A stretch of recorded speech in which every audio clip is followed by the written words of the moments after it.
성삼일체 하나님 아버지의 은혜와 평강이 함께 하시기를 주의 이름으로 기원히 드립니다. 바울은 다메섹에 가까이 이르러 고요히 하늘로부터 빛이 자신을 둘러 비치자 당황하고 땅에 엎드려 그 소리를 들으니 이런 소리였습니다. 사울아 사울아 네가 어찌하여 나를 박해하느냐 하는 소리였습니다. 바울은 그 소리에 주여 누구십니까? 나는 네가 박해하는 예수라 하시며 너는 일어나 시내로 들어가라. 네가 행할 것을 네게 이를 자가 있느니라 는 소리를 듣고 일어섰으나 금방 봤는데 잠시 땅에 엎드려져 있다가 일어났는데 앞이 안 보이는 거예요. 볼 수가 없어요. 주님이 역사한 거죠. 보여주기 위해서. 나 주 예수 너를 택하고 너를 지금 보고 있는 거야. 그걸 보여주기 위해서. 금방 눈을 뜨고 걸어갔잖아요. 근데 잠시 엎드렸다가 일어난 거야. 그러면서 내가 네게 이르는 그곳으로 가라. 그러므로 진정 변화된 빛과 소금이라는 제목으로 여러분들과 함께 은혜를 나누고자 합니다. 첫째로 회심자의 초심. 회개하고 주님 앞에 돌아온 자의 초심을 하는 거죠. 그게 회심자의 초심. 앞을 보지 못한 바울은 사람들의 도움을 간신히 받아 목적지 다메섹에 도착했습니다. 예수님은 그 다메섹에 아나니아를 부르시고 집가에 가서 사울을 찾도록 하였으나 아나니아는 예수님께 이렇게 얘기합니다. 그가 바로 바울 사울을 얘기합니다. 그가 예루살렘에서 주의 성도에게 적지 않은 해를 끼치고 여기서도 주의 이름을 부르는 모든 사람을 결박할 권한을 대제사장들로부터 위임을 받은 자라 하였습니다. 그렇습니다. 예수님께서는 아나니아의 말을 들으시고 말씀하시기를 아나니아야 가라. 이 사람은 내 이름을 이방인과 임금들과 이스라엘 자손들에게 전하기 위하여 택한 나의 그릇이라고 하시며 그가 내 이름을 위하여 얼마나 고난을 받아야 할 것을 내가 그에게 보이리라 고 하셨습니다. 예수님은 아나니아의 말이 틀렸다는 것보다 바울이 하여야 할 일을 아나니아에게 말씀하신 거예요. 분명 뭐라고 그랬어요? 그 바울은 저 이방인과 임금들과 이스라엘 자손에게 내 이름을 전하기 위하여 택한 나의 그릇이라고 그래. 좋은 일만 있어야 돼요. 그런 거. 행복한 일만 나타나야 돼. 만사 형통한 일만 있어야 돼. 그런데요, 우리 예수님이 분명히 이렇게 해요. 그가 바울이 내 이름을 위하여 얼마나 고난을 받아야 할지도 내가 그에게 보이리라. 하나님이 예수님 보내서 그 백성들을 죄를 구속하기 위해 보내셨는데 예수님은 이제 바울을 불러서 당신이 종으로 삼으셨는데 그 종을 삼으신 그 종이 당신을 위해서 받을 고난이 많다. 우리는 그러잖아요. 하나님의 종으로 불러봤으면 그냥 복만 있는 줄 알잖아. 만사오케이, 형통, 좋은 일만. 근데 주님이 바로 얘기하잖아요. 그는 나의 그릇이지만 고난을 많이 받아요. 많이 받아야 돼. 근데 그 뒤에 뭐가 있죠? 주님이 주시는 축복을 기억해야 돼. 분명 나의 그릇인데 고난을 받는데 그 뒤에 주님이 주신 축복. 잘 기억해야 돼. 하나님이 부르시고 고난을 받으며 축복 받는 거야. 그게 하나님의 방법이고 주님의 뜻이고 성령님이 인도해 주시는 원칙이자 근본이라는 거죠. 그러니까 택함 받은 거 기쁜 거야. 고난 받는 것은 그 뒤에 뭐가 따라요? 축복이 따르는 걸 기억을 해야 됩니다. 그렇습니다. 즉 바울이 예수님의 이름을 전하게 될 것이라는 것이죠. 전하게 되는 거야. 그렇습니다. 아나니아는 예수님의 말씀대로 바울이 있는 그 집에 찾아가요. 아나니아는 반대했잖아요. 거부했잖아요. 그런데 예수님의 이 말씀을 듣고 말씀에 순종하여 집가로 찾아가 바울이 있는 그 집에 들어가서 바울에게 안수하여 이르기를 형제 사울아 주 곧 네가 오는 길에서 나타나셨던 예수께서 나를 보내어 너로 다시 보게 하시고 성령으로 충만하게 하신다. 기도했어요. 분명히 바울은 처음부터 눈을 안 보이는 사람이 아니었습니다.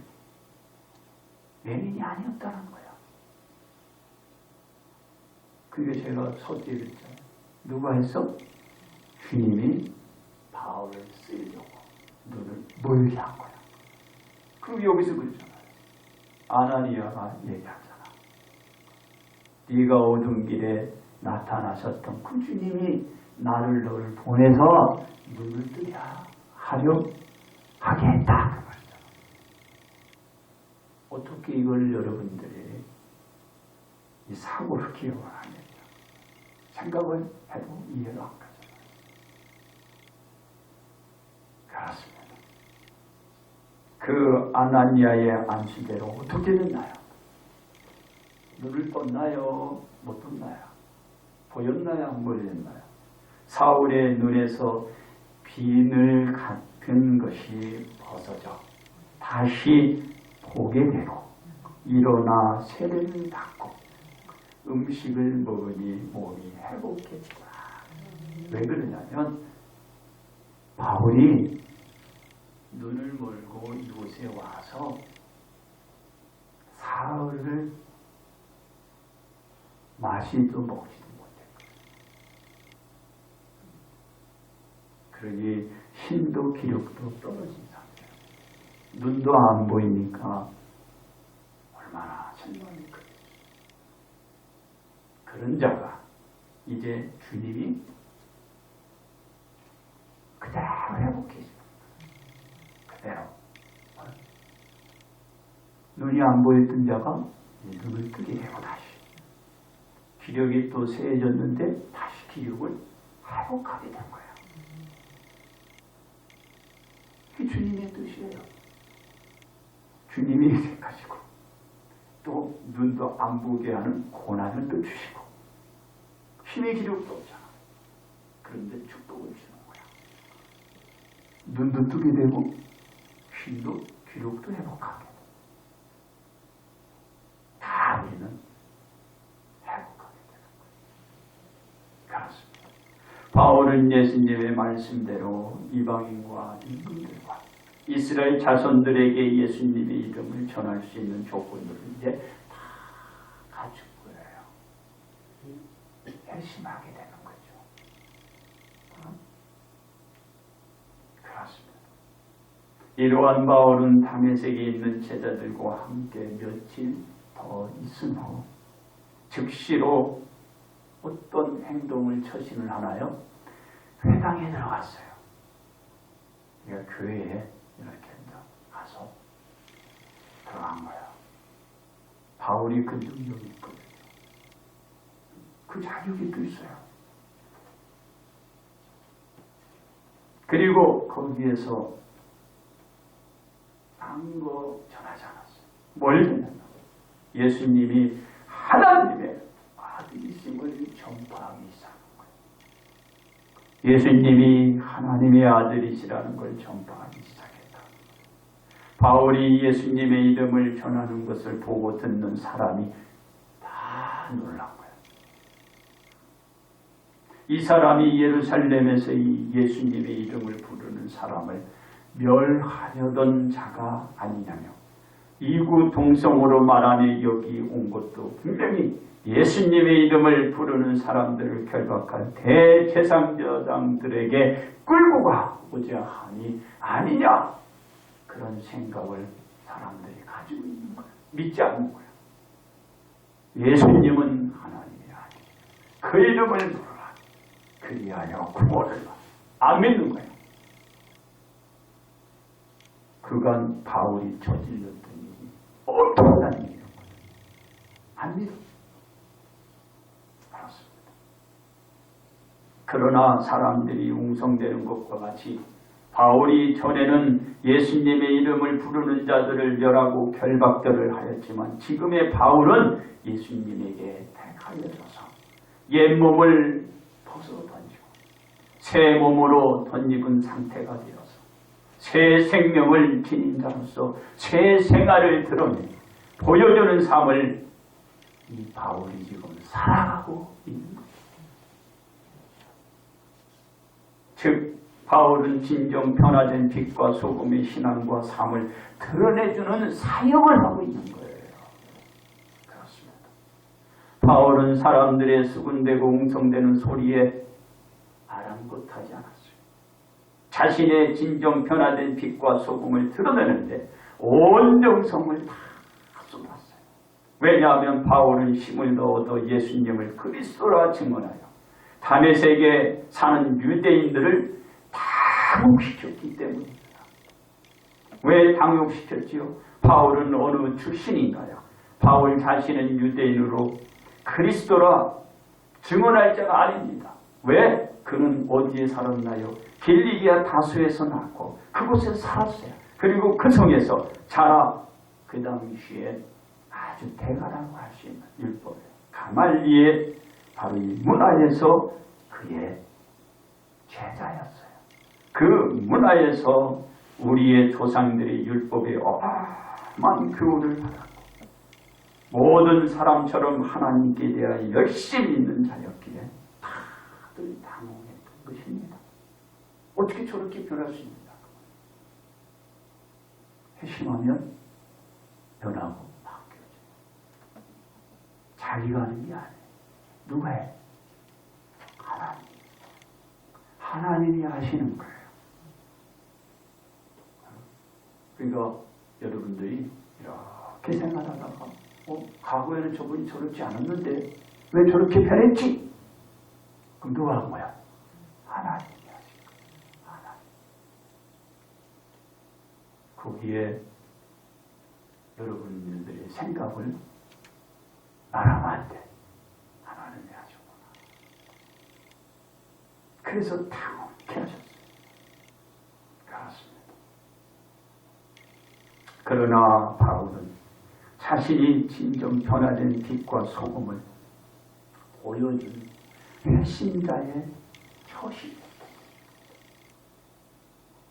어떤 처신? 회심자. 예수님께 돌아온 자의 생활을 보여주신 거예요. 두 번째, 대속자의 처신.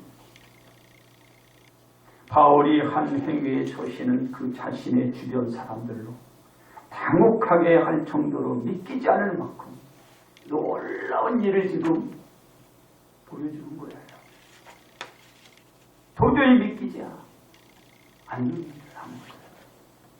그 유대인들이 자신들의 눈을 의심할 정도로, 그 귀를 또한 의심할 정도로 그들이 보고 들었지만 바울의 처신을 믿을 수가 없었던 거예요.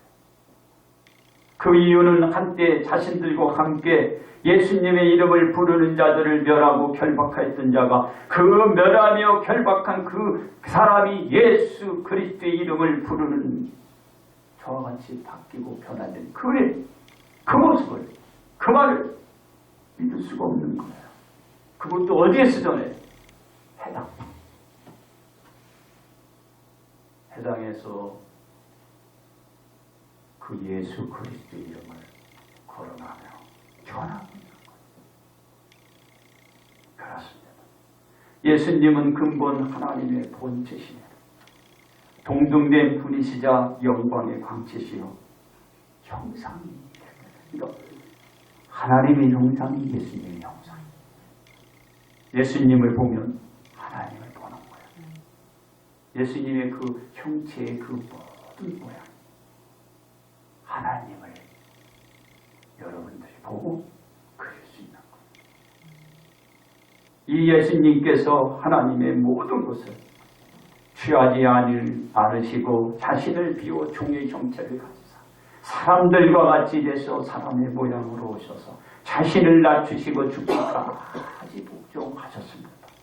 그 이유는 예수님께서 모든 사람들의 죄를 대신 속죄하시기 위하여 십자가를 지셨기 때문입니다. 그렇습니다. 예수님께서는 모든 사람들의 죄를 짓기 위한 대속자의 처신을 보이신 것인데 그 대속자의 십자가를 지시기까지 어떤 사역을 하셨나요? 예수님께서는 고개에서 줄 타고 아슬아슬하죠. 그 고개사의 사역을 지내셨어요. 왜냐하면 예수님께서 자신의 죄를 씻기 위해서 이 땅에 오신 것이 아닌 인류의 죄를 대신 속죄하시기 위하여 오셨는데 인류는 그 예수님을 반갑게 맞이하기보다는 오히려 거부하며 죽이려고 했기 때문입니다. 얼마나 고개사 같은 그런 생활을 했었어요. 그렇습니다. 그 유나는 동정녀 마리아 몸에 잉태되면서부터 시작되었습니다. 즉 동정녀 마리아가 잉태된 사실을 안 정혼자 요셉이 그 잉태된 동정녀 마리아와 모든 관계를 끊으려고 하면서 시작이 되었으나 어떻게? 하나님이 간섭으로 말미암아 그 더 큰 그 유기를 벗어나고 요셉과 동정녀 마리아는 그 정혼 관계를 지속시킬 수가 있었어요. 여기에 더 큰 일이 있었죠. 왜? 이 상황에서 벗어나자 예수 그리스도께서 이제 태어났는데 예수님을 죽이려고 하는 거예요. 누가? 헤롯이만 이 예수님을 죽일 생각을 하죠. 몰랐죠. 근데 천사가 목동들에게 알렸어요. 아기 예수, 우리 주님이 태어난 걸 알렸어요. 그리고 가서 그에게 경배하도록 했어요. 이 천사는 이 얘기했고 목동들은 그 말을 들었잖아요. 기분 좋게 왔죠. 그냥 조용히 오면 좋은데 막 떠들고 온 거야. 그 아기 예수가 어디에서 태어나냐, 어디? 근데 그 소리가 헤롯과 그의 악한 무리들에게 들린 거지요. 들린 거야.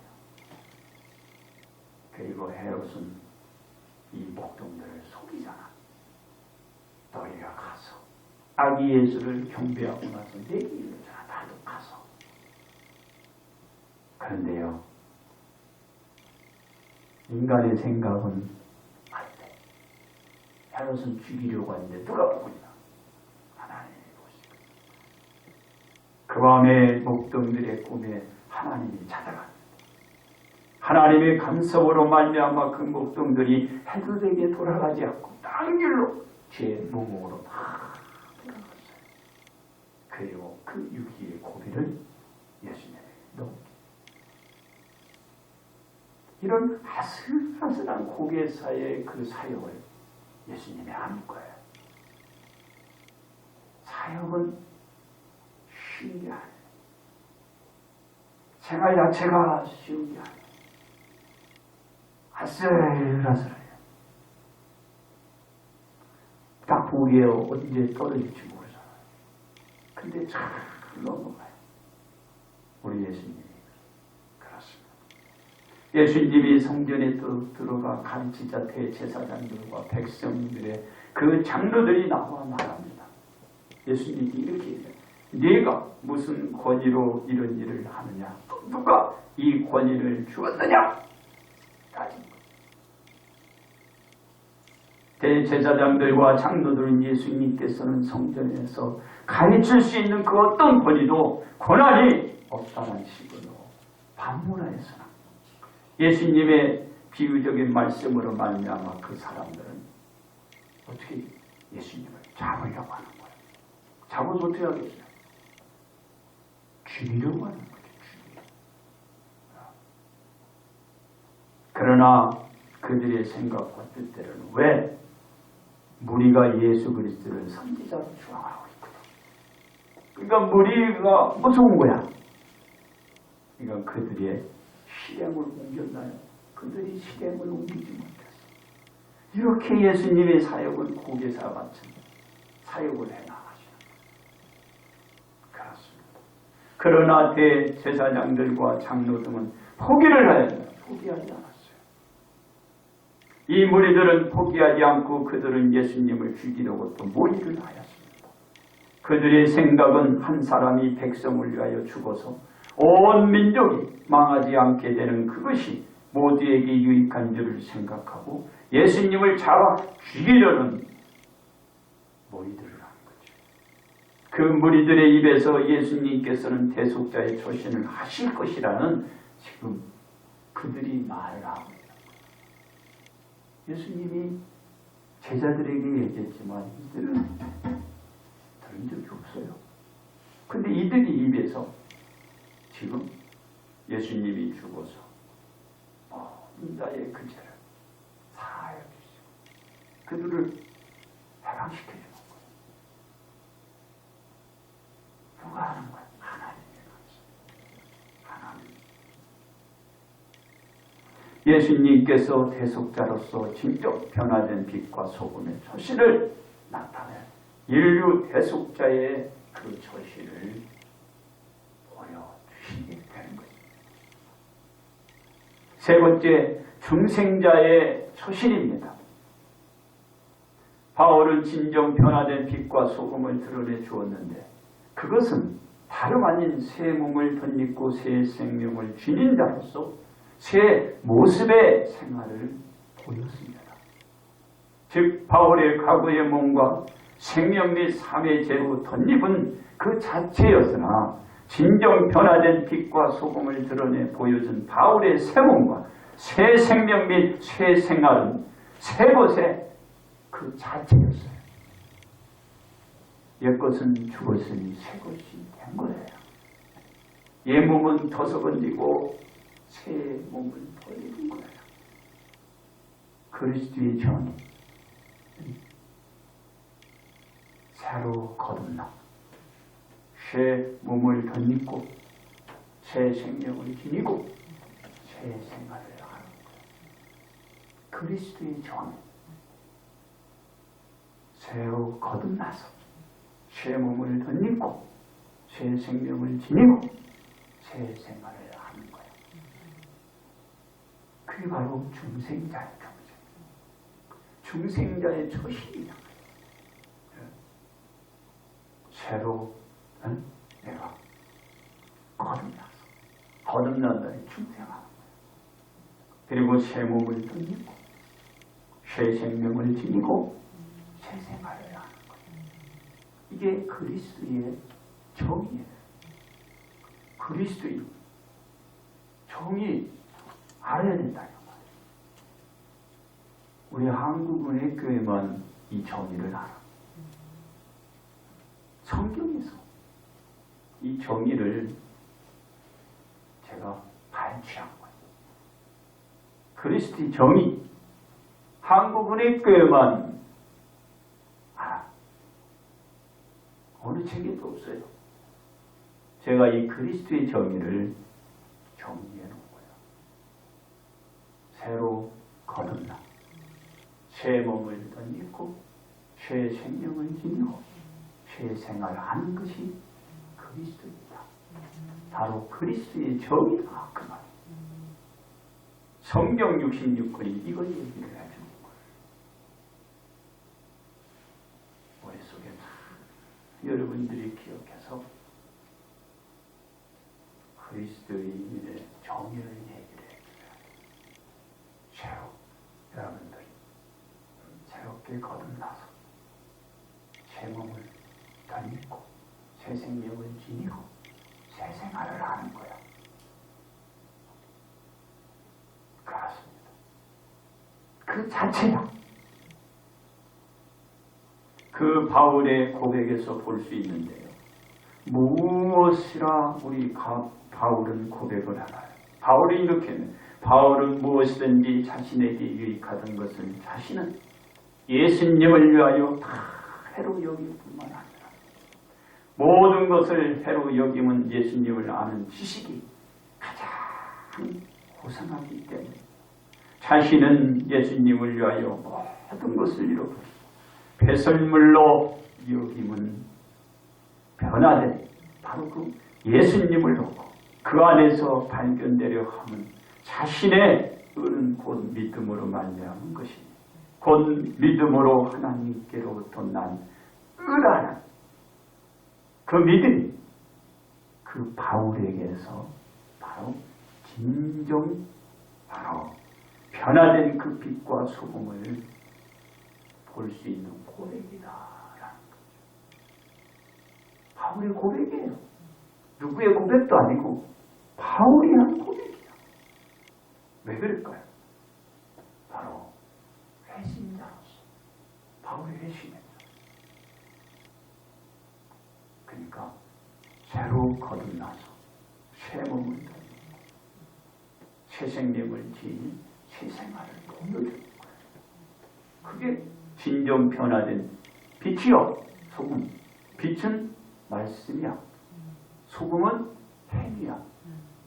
행위. 그 말씀대로 드러내면 그게 빛이야. 빛. 그것을 나타내면 그대로 행위야. 빛, 소금 추상적인 것이 아니고 빛 하면 나는 말씀대로 드러내는 거야. 그대로 살아가는 거야. 그게 소금이야. 어딜 가도 그 빛과 소금은 뭐요? 빛이 광채가 드러나고 그 소금은 부패를 막아, 타락을 막아, 변제를 막아. 그 빛과 소금. 그렇습니다. 예수님은 그 자신의 몸을 희생시켜 가면서 인류의 죄를 씻기고 그 죄로부터 구속에서 벗어나게 해주었지만 그 대속의 대가로 받은 것은 같은 고난이었어요. 그러나 예수님의 대속은 지속되어져 갔고 그 십자가의 속죄는 이어져 갔습니다. 그 결과 어떤 일이 일어났지요? 인류로 하여금 영원한 죽음에서 해방시켜 영원한 생명을 안겨다 주는 역사를 예수님이 만들어낸 것입니다. 그렇습니다. 우리가 그 모든 은혜를 받은 것은 아무런 대가도 지불치 않고 그 은총을 품기만 하였고 그 사랑을 받기만 하였습니다. 바로 옛 모습을 헐헐 털고 벗어내고 새 것으로 덧입은 중생한 자들. 누가? 여러분이 중생한 자들. 새로 거듭났다는 거예요.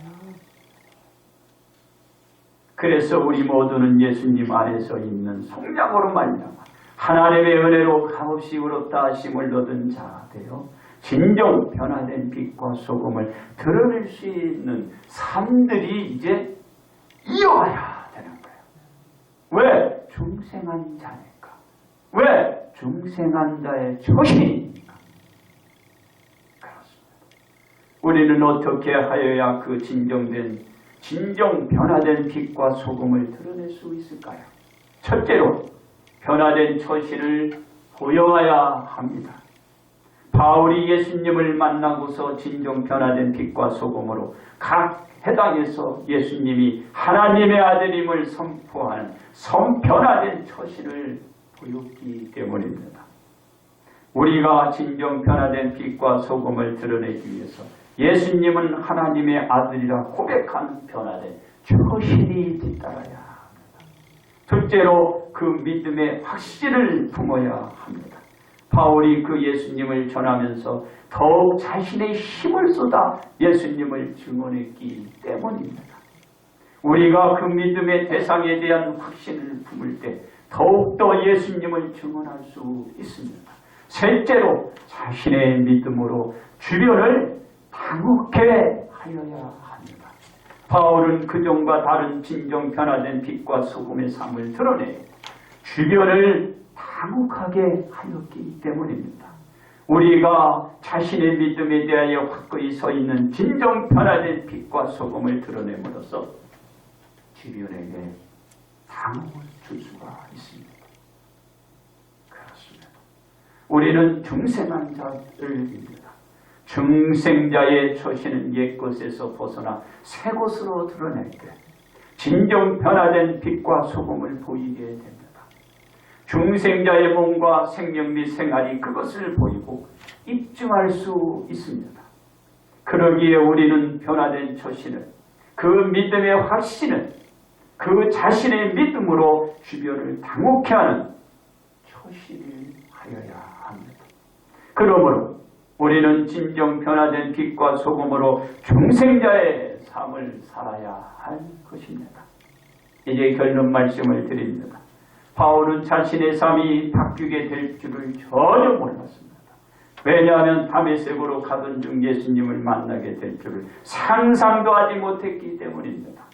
그 바울은 예수님으로 인하여 자신도 모르게 전혀 다른 삶을 살게 되는 상황으로 바뀐 것입니다. 즉 예수님을 핍박했던 그 자신의 모습이 예수님을 증언하게 되는 삶으로 진정 변화된 빛과 소금으로 바뀐 생활로 복된 생활을 해나가는 거예요. 그렇습니다. 우리는 어떤가요? 자신들이 생각하기에 자신들이 원하는 대로 지금 그 생활들로 바뀌었나요? 그렇다면 지금 생활하고 있는 것이 자신들이 원하는 만큼 그 생활로 그 자신을 보장해주고 그 자신을 포근하게 해주나요? 어떤가요? 우리는 진정 변화된 빛과 소금으로 살며 중생자의 처신을 보이고 있다면 그 자신이 원하는 대로 그 생활들이 바뀌었다라고 말할 수 있지만 그 중생자의 처신과 진정 변화된 빛과 소금으로 정반대로 그 자신이 살고 있다면 자신의 처신을 생각해. 왜 그렇죠? 바울. 진정 변화된 그 바울. 그의 빛과 소금은 배신자의 중생자의 삶을 드러냅니다. 그래서 우리의 처신으로 우리는 생각해야 됩니다. 그래서 우리 모든 생각을 달리하여야 한다는 것이죠. 반대로 맞다면 그 생활을 지속할 수 있습니다. 그러므로 우리는 진정 변화된 빛과 소금으로 사는 중생자의 처신으로 다 같이 복 받으시기를 주님의 이름으로 축복합니다.